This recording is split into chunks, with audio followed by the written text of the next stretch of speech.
Welcome! In this video I am joined by my wife Moureen, who has flown in from Uganda.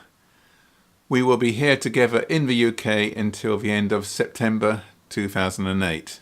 During this time we hope to make a number of visits to schools here in the UK with a view of encouraging links with schools in Uganda.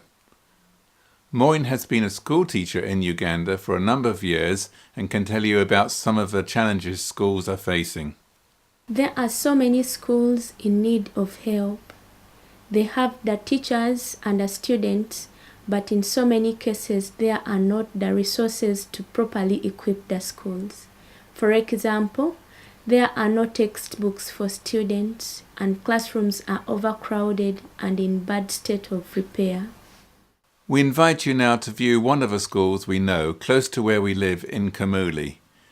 The modern Preparatory Vocational School has been operational for just 2 years and is under the directorship of Headmaster Charles Basilira. There are presently around 60 students who attend this school. On New Year's Day 2008, Charles met up with me in Kamuli town and together we walked a short distance to his school, just behind the industrial part of the town. On our way to the school we passed various businesses involved with the production of coffee. The coffee beans are spread out in the open to be sun-dried. In this picture the dark-coloured beans have been drying for some while, whereas the green and red ones are just starting to dry out. This building is the coffee mill, where the coffee is separated out from the husk, and the husk piled up outside the back of the mill. Coffee husk is a useful byproduct that can be used in various ways, such as mulch for the pig and poultry farmers. Walking down from the mill, we soon came to the school. Charles unlocked the gate and welcomed me in. The first thing to catch my eye was the sight of this collapsed building. Charles explained to me that this was the school kitchen. Unfortunately, the termites had eaten away at the base of the wooden posts, but Charles was hopeful that the kitchen would be rebuilt before the children's return from their school holidays. Here is the staff room and headmaster's office. The building, as you can see, is incomplete. To the left is the staff room in urgent need of roofing, and to the right, the headmaster's office. The main school building is the most complete with 4 reasonably sized classrooms, but these aren't without their own problems, as you will see in the following video clip. And here's the inside of one of the classrooms. Yes. This really makes me think again about how fortunate we are in the UK, because the flooring here is just the same as the red dust that makes up many of the tracks and roads in Kamuli. And what we need to see is a provision of funds to have a cement flooring, as we see in other places.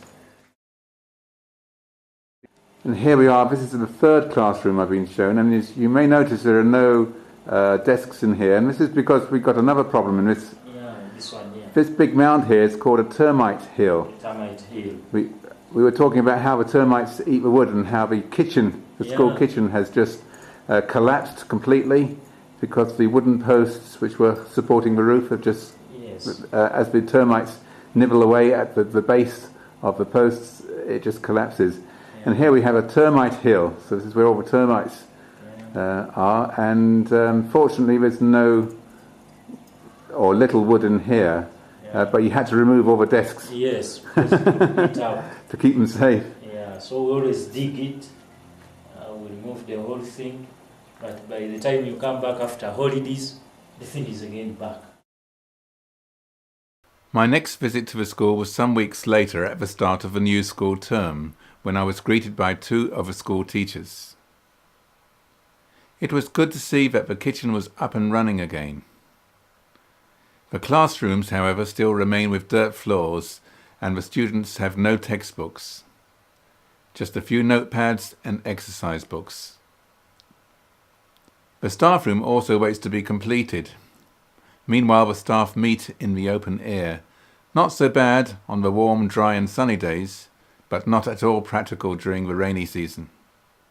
As for the headmaster's office, well, an unexpected intake of girl students requiring boarding soon displaced Charles from his office as it was hastily converted into a temporary dormitory. These girls all come from outlying villages, too far away for travelling daily to school. They are all so happy now as they can at least receive their secondary education. There are no secondary schools in the villages where they come from. When I first met Charles, he was keen to share with me his vision. Beyond being a secondary school, he saw the opportunity for students to learn life skills that would lead them to worthwhile jobs and careers. The school embraces the word modern as being part of its name, but the reality in their present situation is that they are far from modern. Charles would like to be tutoring in office practice, but the school has no computers. In fact, it doesn't even have any electricity. We are concerned that Charles has had to vacate his own office, and we need to see this resolved as quickly as possible. There is much building work now needed, and clearly a purpose-built dormitory would solve many problems. If your school, church or other organisation would be interested in helping support Charles and his school, then Moureen and myself would be very happy to hear from you. Thank you for your interest, and goodbye for now.